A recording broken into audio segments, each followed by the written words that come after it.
Hello anime lovers, स्वागत है आपका वाइपर एनिमे एक्सप्लेन्ड चैनल पर। और आज मैं एक्सप्लेन करने वाला हूँ टूम्ब रेडर किंग एनिमे के चौथे एपिसोड को। पिछले एपिसोड्स की लिंक आपको डिस्क्रिप्शन में मिल जाएगी। तो चलिए जानते हैं इसकी आगे की कहानी को बिना किसी देरी के। अब तक हमने देखा कि जुहून सासाकी को लेके भाग जाता है। अब जुहून बोलता है कि मुझे यकीन नहीं होता कि उन सोल्जर्स ने तुम्हें ही मेरे सामने कर दिया, जिस पे सासाकी कहती है कि वो लोग तो मुझ पर भी 24 घंटे नजर रखते हैं। जुहून अब उसके सिर पे हाथ रख के कहता है कि चलो फिर उन्हें थोड़ा सबक सिखाते हैं। सासाकी सोचती है कि ये तो बिल्कुल डरावना नहीं है, इसके जैसा इंसान कभी मुझे मारने के बारे में नहीं सोच सकता, क्योंकि सासाकी ने अब जुहून की आंखों में देख लिया था तो वो उसका फ्यूचर भी देख सकती है। लेकिन फ्यूचर गाइड तो वो अपने घर ही छोड़ आई थी। ये दोनों एक कॉफी शॉप के सामने जाते हैं और तभी जुहून सासाकी को अपना डैगर दिखाने लगता है, जो देखकर वो डर जाती है। जुहून बोलता है कि चुप रहो और अपना फोन मुझे दो। जुहून उसके फोन को लात मार के तोड़ देता है। जुहून अब कहता है कि मैं जानता हूँ तुम फ्यूचर गाइड की ओनर हो। इसके बाद ये दोनों कॉफी पीने अंदर जाते हैं। जुहून कहता है कि चलो अब हम अपनी डेट शुरू करते हैं। वो अपने पास से एक डायरी और पेन निकालता है और सासाकी से कहता है कि अपनी फ्यूचर गाइड निकालो और उसमें जो भी भविष्यवाणी लिखी हुई है उसे इस डायरी में लिख दो। सासाकी बोलती है कि ये कैसी डेट हुई, और वैसे भी फ्यूचर गाइड मेरे घर पे रखी हुई है। जुहून कहता है कि तुम मजाक कर रही हो क्या? अपने हाथ पर जो टैटू है उसे टच करो और बोलो फ्यूचर गाइड। इस तरह फ्यूचर गाइड तुम्हारे हाथ में आ जाएगी। तुम्हें तो अभी इतनी बेसिक चीज भी नहीं पता। सासाकी ऐसा ही करती है और फ्यूचर गाइड सच में उसके सामने प्रकट हो जाती है। जुहून उसे कहता है कि इसमें की सारी भविष्यवाणी मेरी डायरी में लिख दो। सासाकी को काफी टाइम लग रहा था। वो कहती है कि मेरा हाथ दुखने लगा है, वो अब और नहीं लिख सकती। अगर जुहून को फ्यूचर गाइड चाहिए तो वो उसे ले जा सकता है, पर मुझे जाने दो। जुहून साफ मना कर देता है। सासाकी सोचने लगती है कि मैं इसके साथ आई ही क्यों। जुहून मन में सोचता है कि अगर फ्यूचर गाइड को मैं ले सकता तो कब का ले चुका होता। लेकिन फ्यूचर गाइड एक लेजेंडरी एस ग्रेड का रेलिक है। अगर वो उसे कंट्रोल करने की कोशिश करेगा तो उसे बहुत ज्यादा नुकसान हो सकता है, मुरामासा से भी ज्यादा, जो कि लोअर ग्रेड का रेलिक था। तभी जुहून को आवाज आती है कि सोल्जर्स यहाँ भी आ गए थे। जुहून अब अपनी तलवार निकाल लेता है। सासाकी को लग रहा था कि वो उसे मार देगा। जुहून बोलता है कि तुम गलत समझ रही हो। वो फिर उस तलवार को फ्यूचर गाइड में घुसा देता है। फ्यूचर गाइड से आवाज आती है, नादान इंसान, ये तुम क्या कर रहे हो? जिसके बाद फ्यूचर गाइड तबाह हो जाती है और ऐसा होते ही सासाकी भी बेहोश हो जाती है। जुहून कहता है कि मैंने ये तुम्हारे लिए ही किया है। तभी उसे रेलिक डिस्ट्रॉयर का टाइटल भी मिल जाता है और एक नई स्किल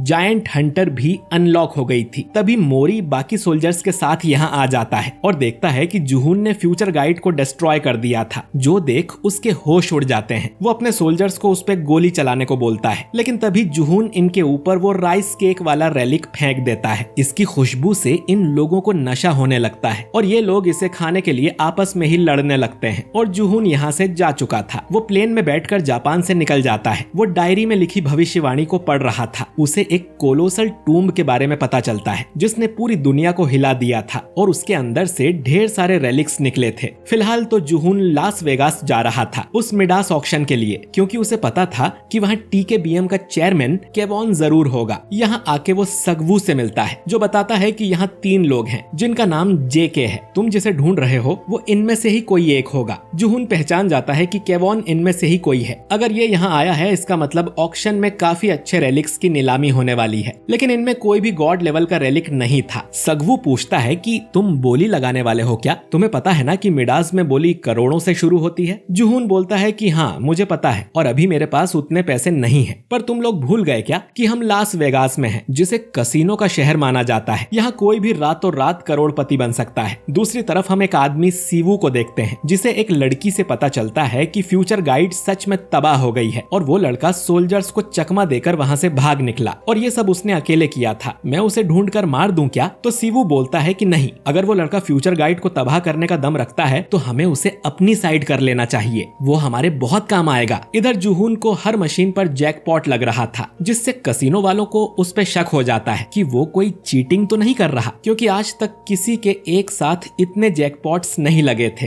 वो उसकी तलाशी लेते हैं। जुहून के हाथ में एक की चेन थी। जुहून कहता है कि ये तो मैंने ऐसे ही खरीद ली, ये एक नाइफ की तरह भी काम करती है। ये नाइफ असल में गोल्डन एक्स थी, जिसका रूप जुहून ने बदल दिया था। उसने गोल्डन एक्स की पावर इस्तेमाल की है, जिससे उसे जैकपॉट लग रहे थे। गोल्डन एक्स बोलता है कि मुझे और कितनी देर ऐसे चाकू बने रहना होगा। जुहून कहता है कि यहाँ से बहुत पैसे बना लिए, चलो अब दूसरी दूसरी जगह चलते हैं। तभी यहाँ पर वो सीवू आ जाता है और बोलता है कि रास्ते से हट जाओ सब लोग, दिख नहीं रहा कि वीआईपी आ रहे हैं। जुहून पहचान जाता है कि ये सीवू है, केवॉन का राइट हैंड मैन और उसका होने वाला दामाद भी। उसके पीछे ही केवॉन भी आ रहा था, जिसे देख जुहून को बहुत गुस्सा आता है। लेकिन केवॉन इस समय तक जुहून को नहीं जानता था। जुहून मन में सोचता है कि मैं ऑक्शन के सारे अच्छे रेलिक्स खरीद लूंगा और केवॉन के हाथ कुछ नहीं लगेगा। तभी सगवू कहता है कि तुम्हारे बैग में कुछ गड़बड़ है। जुहून देखता है कि सिल्वर एक्स उसे किसी चीज की चेतावनी दे रही थी। गोल्डन एक्स जुहून को अमीर करने का रास्ता बताती है, लेकिन सिल्वर एक्स ऐसे दुश्मन को डिटेक्ट करती है जिससे जुहून की वेल्थ को खतरा हो। वो देखता है कि अचानक ही यहाँ के लोग पैसे हारने लगे थे, उनके स्टॉक प्राइस गिर गए थे और फोन भी काम करना बंद कर देता है। जुहून पीछे मुड़कर देखता है कि यहाँ एक बहुत सुंदर लड़की आ गई थी, जिसे देख वो डर जाता है। इसका नाम आयरिन हॉल्टन है। ये एक अमीर फैमिली से बिलोंग करती है। ओरिजिनल टाइमलाइन में जिन लोगों के पास गॉड लेवल रेलिक्स होते थे उन्हें किंग ऑफ फेट, कॉन्क्वेस्ट या एबेंडेंस ऐसे नामों से बुलाया जाता है। उनमें आयरिन के पास सबसे ज्यादा डरावनी पावर थी। वो थी क्वीन ऑफ बैंक्रप्सी, यानी पनौती की रानी। वो जहाँ जाती लोगों को नुकसान होने लगता था, लोग अपने पैसे हार जाते थे या बीमार हो जाते थे, कंपनीज कर्जे में डूब जाती थी। जुहून को इस लड़की से दूर रहना चाहिए। वो अपने साथियों से कहता है कि अपना सामान उठाओ और यहाँ से तुरंत निकलो, लेकिन आयरिन जुहून की तरफ ही आने लगती है। जुहून यहाँ से भागने के लिए दरवाजा खोलता है तो उसे करंट लग जाता है। आयरिन की वजह से उसका सिस्टम भी ठीक से काम नहीं कर रहा था। आयरिन जुहून के पास आके कहती है कि मुझे तुमसे बात करनी थी। जुहून का सिस्टम उसे वार्निंग दे रहा था। आयरिन के पास होने से जुहून और उसके रेलिक्स को डैमेज पहुंच रहा है और उसका लक पूरा खत्म हो गया था। जुहून गुस्से में कहता है कि मुझसे दूर रहो। सगवू और उसके साथी सोच रहे थे कि जुहून को क्या हो गया, इतनी सुंदर लड़की से ऐसे कौन बात करता है। आयरिन कहती है कि वो तुम ही हो ना जिसने ढेर सारे जैकपॉट जीते हैं, तुम मुझे अपना सीक्रेट बताओगे क्या। सगवू जुहून से कहता है कि इतनी सुंदर लड़की तुमसे कुछ पूछ रही है और तुम उसे जाने को बोल रहे हो। सगवू अब खुद आयरिन से बात करने जाता है कि मुझे भी वो ट्रिक पता है, हम डिनर करने चलें क्या। तभी उन तीनों को कुछ होता है और वो जमीन पर गिर जाते हैं। अचानक उनकी तबीयत खराब हो गई थी। जुहून ये देख भागता है और दरवाजे से टकरा जाता है। आयरिन जुहून से कहती है कि मेरे आसपास के लोगों पर पनौती लग जाती है और मैं चाहती हूँ कि ऐसा ना हो और मेरे आने से लोगों को फायदा हो। जुहून मन में सोचता है कि इसे पता नहीं क्या कि ये पनौती की रानी है जिसने लोगों की जिंदगियां बर्बाद कर दी थी और दुनिया को कर्जे में डुबा दिया था। आयरिन जुहून का सीक्रेट जानना चाहती थी ताकि वो अपना लक सुधार सके। इसके बदले वो जुहून को पैसा भी देगी।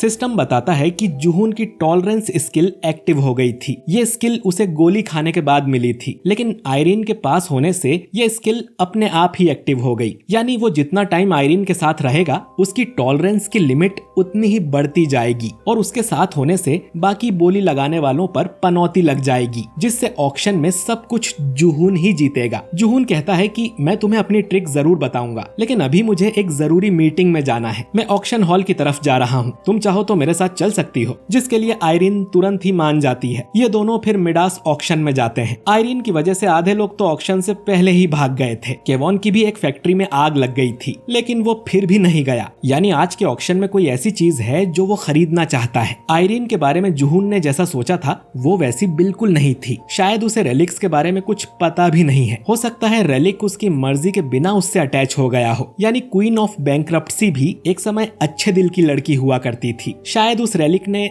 आयरिन का दिमाग खराब कर दिया होगा, जिससे वो इतनी खड़ूस बन गई थी। आयरिन कहती है कि वो खुश है कि जुहून ने उसकी बात मान ली। तभी सिस्टम जुहून को वार्निंग देता है कि आयरिन का रेलिक उसके मूड के हिसाब से चलता है। क्योंकि आयरिन बहुत खुश है तो उसके रेलिक की पावर भी बढ़ जाती है, जिससे यहाँ भूकंप आने लगता है और 1 किलोमीटर के दायरे में मनहूसियत छा जाती है। जुहून का गोल्डन एक्स चिल्लाता है कि मुझे बहुत डैमेज हो रहा है, इस तरह तो मैं डिस्ट्रॉय हो जाऊंगा। यानी आयरिन जितना खुश होती है उतनी बड़ी पनौती बन जाती है। जुहून अब आयरिन से कहता है कि हमारे बीच अभी कोई डील हुई नहीं है तो ज्यादा खुश होने की जरूरत नहीं है, जिससे आयरिन वापस नॉर्मल हो जाती है। ऑक्शन फिर से शुरू हो जाता है। आयरिन की वजह से लोग आपस में ही लड़ने लगे थे, इससे जुहून को फायदा हो सकता है। जुहून अब आयरिन से अच्छी अच्छी बातें करने लगता है, जिससे वो बहुत खुश हो जाती है। इससे बोली लगाने वालों का दिमाग खराब हो जाता है और वो ऑक्शन में आई बेकार चीज के लिए भी लड़ने लगते हैं। लेकिन केवॉन पे इसका ज्यादा असर नहीं हो रहा था। शायद उसकी डोमिनेंस बहुत ज्यादा थी और वो काफी बोली तो जीत भी गया था। अब एक नया आइटम बोली के लिए आता है, जिसे देख जुहून के